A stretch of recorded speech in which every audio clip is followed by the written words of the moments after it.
quite a lot of people were rather amazed at Hinkley C being able to happen under EU rules, because it looks awfully like state aid, though not, of course, to British companies, so perhaps that's partly why it's easier.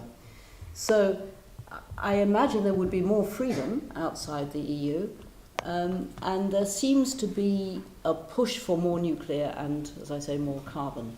So I guess we'll see more. And Hinkley C didn't seem a very good deal for consumers. So if there are more like that, that might not be so good.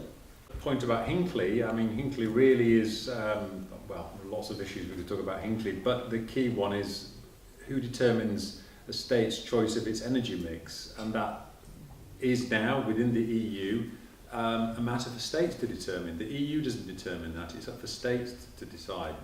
And therefore it's an area where voting, if the EU does become involved in such energy related matters, often comes down to unanimous voting, so every state has to agree to it. We could argue that a UK government would make it more relevant to the UK, so the half that would be retained would be more relevant, but then you would lose all the advantages that Amelia was talking about of being able to share enforcement across borders.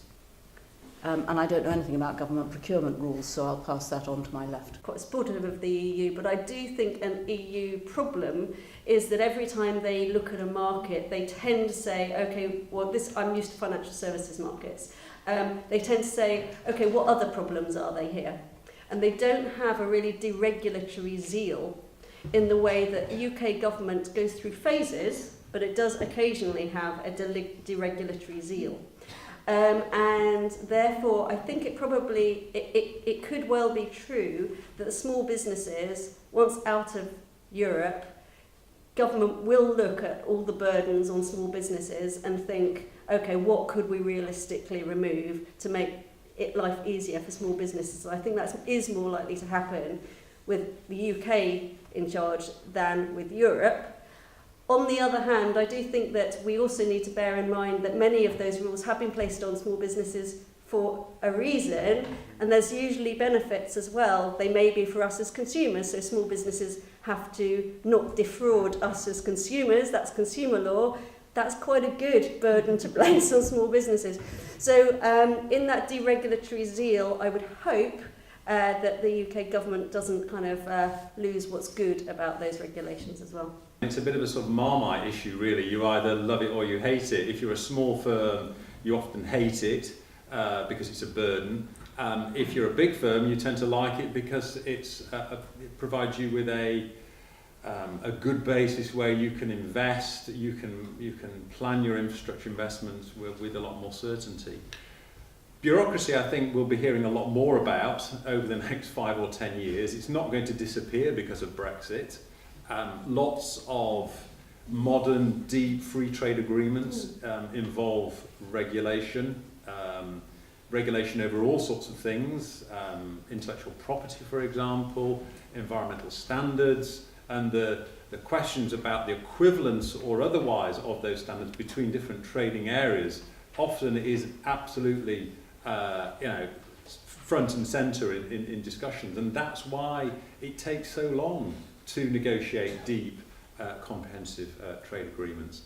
And one other thing about bureaucracy is that you need bureaucracy to create rules, and without rules, I mean, do we really want a world where there are no rules? I mean, I doubt it very, very much. I think, though, what worries many people in many sectors, including the environmental sector, is that there's going to be a whole process of regulatory change over the next few years, which is going to be taken incredibly quickly, perhaps in a relatively, in a way that's not informed by the evidence. Contrast that with the way in which the EU operates, which is it often takes a long time to negotiate regulation, sometimes too slow for many people's point of view. So yeah, I think it's more complicated than I think the referendum debate gave us or seemed to suggest.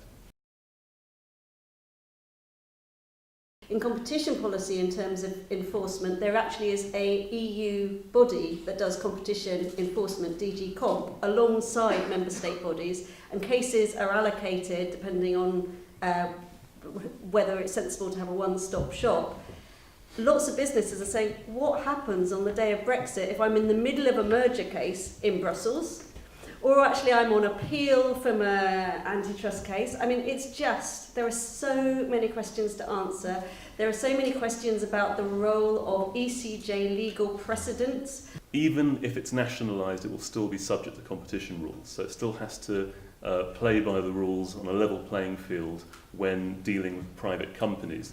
And one of the defining characteristics of competition law is it defines economic activity extremely widely. So there are very few instances where a government-owned body, even say something like the National Health Service, isn't acting as an undertaking and therefore subject to competition law. Now, as a member of the EU, that makes it difficult. It's difficult to circumvent that. Once we withdraw from the EU, a Corbyn government could, for example, issue an industry exemption to competition law and just say this railways are exempt from competition law because they're nationalised. What I would say on procurement, though, is the EU rules have been designed to try and facilitate competition. They have been designed to try and facilitate cross-EU competition. We may or may not think that's a good thing post-Brexit. I personally would think it was a good thing, but, you know, one could have different views. I would certainly say we should maintain procurement rules that foster competition so much as we can, even if it's within the UK, because actually competition in procurement is good, and we have seen lots and lots of procurement that's basically uncompetitive and doesn't lead to give out good outcomes for us as taxpayers. I didn't know that would be a problem under EU law.